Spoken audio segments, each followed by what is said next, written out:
Hello மக்களே, இன்றைக்கி சிறகடிக்க ஆசையில் மனோஜ் தூங்குறாரு, தூங்க முடியல. அதுக்கப்புறமா எழுந்து ரோகிணி கேட்குறாங்க என்னாச்சுன்னு. இல்லை ஒன்றும் இல்லை ரோகிணி, நீ படுத்துக்க அப்படின்னுட்டு. அதுக்கப்புறமா இவன் நல்லவெல்லாம் இல்லையே, இவன் ஏன் இப்படி பண்ணுறான்னு தெரில, அதெல்லாம் திடீர்னு பாசம் வந்திருக்கும், அதான் அத்தை மாமா சொன்னாங்களே அப்படின்னு சொல்லியிருப்பாங்க.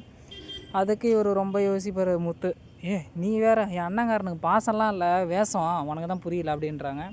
அட விடுங்க, ஏதோ ஒன்று, அடுத்தவங்களை பற்றி நம்ம எதுக்குங்க யோசிக்கணும் அப்படின்னு சொல்கிறாங்க. இல்லை மீனா, இதெல்லாம் தப்பு, கிறிஸ்டி எப்படியோ வீட்டை விட்டு துரத்தணும்னு பார்க்குறாங்க, நம்ம கூட எப்படியோ தங்க வச்சுக்கணும் அவனை அப்படின்னு சொல்லி முத்து யோசிக்கிறாரு.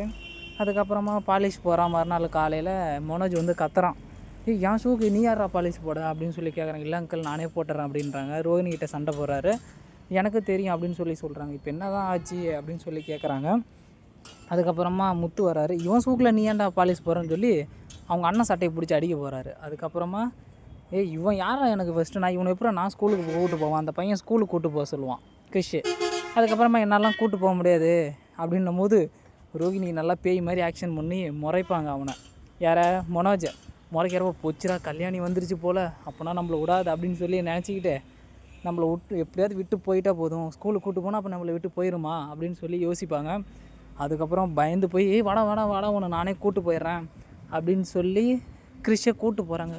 என்னடா நீ மாற்றி மாற்றி பேசுகிற அப்படின்னு சொல்லி விஜயா கேட்குறாங்க. நேற்று முடியாதுன்னு சொன்னால் இன்றைக்கி முடியும்னு சொல்கிறேன், என்ன தான் ஆச்சு உனக்கு, நீ பெரிய பிஸ்னஸ் மேன், இந்த மாதிரி வேலைலாம் செய்யலாமா அப்படின்னு சொல்லி கேட்குறாங்க.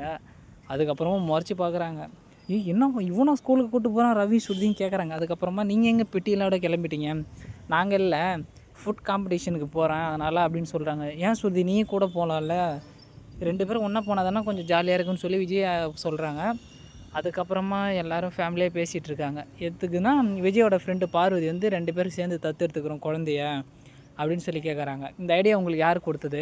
விஜயா தான் அப்படின்னு சொல்லி சொல்கிறாங்க. தெரியும், இதெல்லாம் உங்களோட கேடி வேலை தான் அப்படின்னு. மற்றதெல்லாம் தெரிஞ்சிக்க நம்ம சேனலை சப்ஸ்கிரைப் பண்ணிவிட்டு பெல் பட்டனை கிளிக் பண்ணிவிட்டு லைக் பண்ணிவிட்டு பாருங்கள். ஃபுல் எபிசோடு லிங்க் நான் கமெண்டில் கொடுக்குறேன்.